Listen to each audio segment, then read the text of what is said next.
Expression is an important initiative because across the country there are many museums now that work with artists, but they work on quite an isolated way on one-off projects, on projects that are unique to the museum, but which don't really get enough publicity or coverage. And so New Expressions has been about helping the partnerships raise themselves above the parapet. The key success really is moving from being a regional project, a Southwest project, to being a National Pathfinder project, and bringing a whole range of different partnerships together on different kinds of approaches to contemporary art to bring the collections to life.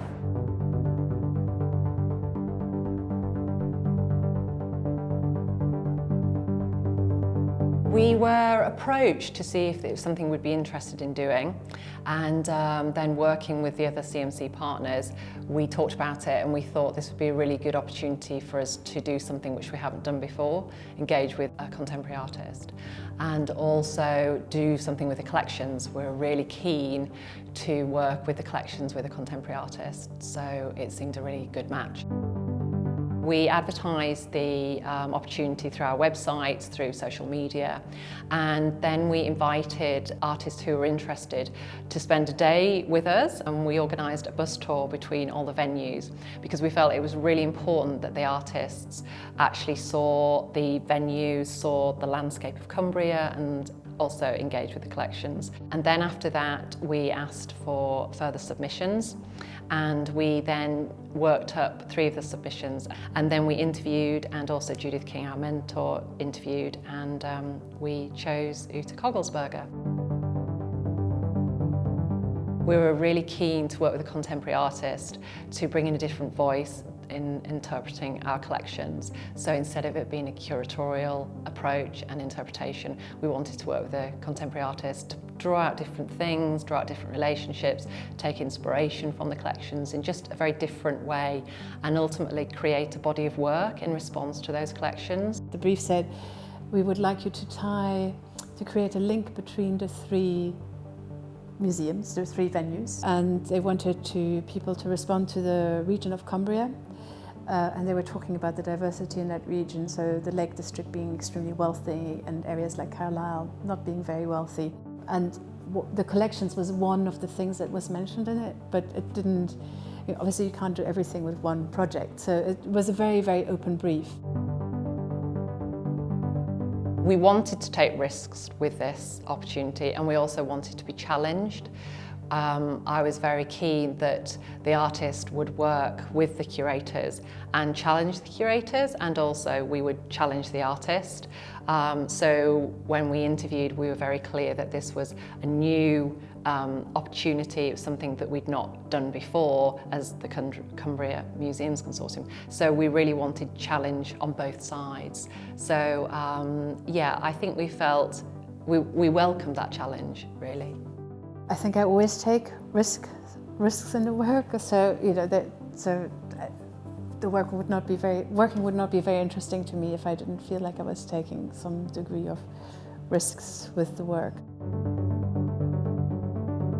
So my initial proposal was to use the weather as the missing link between the 3 venues, because the region gets really terrible weather. So I thought this was a kind of a good connecting point. So I ended up spending quite a lot of time in the Lake District. I also tried to visit the collections. Tullie House invited me to come up for a week and spend time with the collections, and they arranged for a schedule of meeting the various curators of the various elements of the collections. So it was really amazing kind of having these guided tours by specialists in the field, really in depth. And the guy who used to be responsible for the bug collection, he kind of gave me a fantastic tour of that. And during that tour, he also showed me the taxidermied animals that they have. And we came across this stuffed eagle and these eagle eggs. And he was telling me the story about the last golden eagle in England. So this was one of the first starting works for the project. I started by taking a series of photographic portraits of these eggs, thinking of them very much as portraits of these lives that never happened, these unlived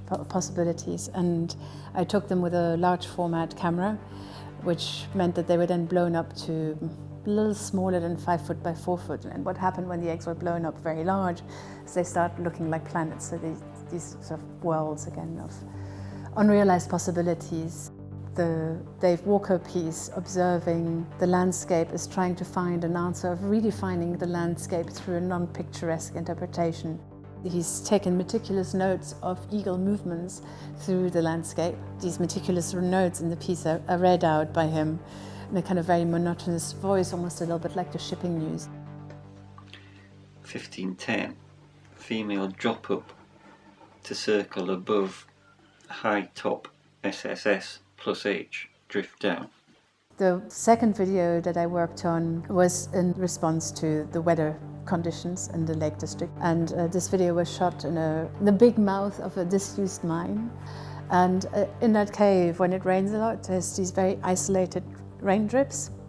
And I went into the cave with various buckets and I recorded these individual raindrops and then composed a piece of music based on these raindrops, or sound piece really, where each drip triggers an image. So the video becomes this kind of disrupted narrative of a landscape.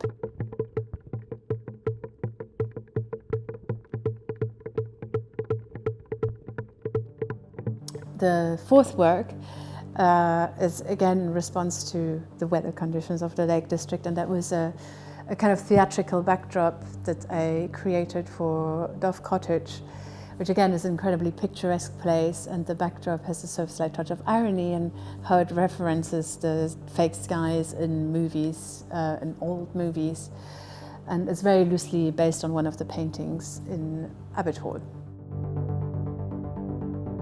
The main challenge is probably negotiation of time and negotiation of geographies. I'm based in London, I teach in Newcastle.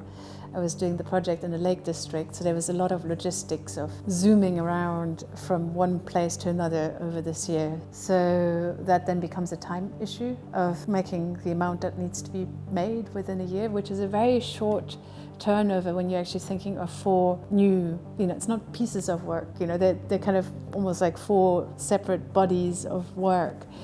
That was very, very ambitious. I think the challenges were the geographical locations. We're very spread out throughout Cumbria, and I think that brought the challenge of everything took a lot longer, and travelling between the sites obviously takes a certain amount of time, and that was something that did, it just takes a long time. You're not just at one site. And negotiating with 3 different organisations who work in quite different ways obviously brings a lot of organisation and just bringing everyone together to be available at the same time. So I think it was kind of the time restraints. I think ultimately we could have had a bigger budget which would have helped with the logistics, and probably we could have had more time to spend on the project. The public reaction's been really good. We're in the middle of half term and we've been doing workshops, and children have really taken to the work. They find it really, really fascinating. We've had a really good response to the work, and at the moment we have a Canaletto exhibition on, so this obviously is in quite sharp contrast. So it's been really nice to have that contrast of 2 very different exhibitions.